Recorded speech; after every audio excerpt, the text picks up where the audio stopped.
How to upload photos in ChatGPT. Hi guys, in this video I'm going to show you step by step that how you can upload photos to ChatGPT. So let's dive in. So first you have to open your ChatGPT app and make sure it's updated.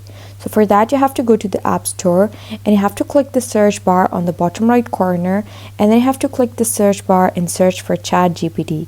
Now you have to just open the ChatGPT app over here on the App Store, and then you have to click this app and then see if it's updated. If it's not updated, click update and then it's going to update the app. Now head over to your ChatGPT app and then you're going to be over here. Now click this message icon over here. You have to simply click this message box and it's going to bring you to this page. Now you have to click this plus icon over here, and once you click this option it's going to pop up with this window. On this list you have to choose photos, or you can choose camera.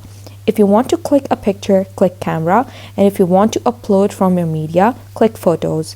I'm going to choose a picture and come back. Now you have to give access over here and click continue.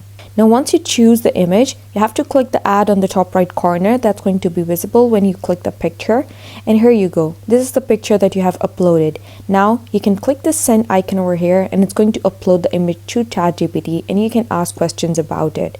And that's how you upload a picture in ChatGPT. Thanks for watching.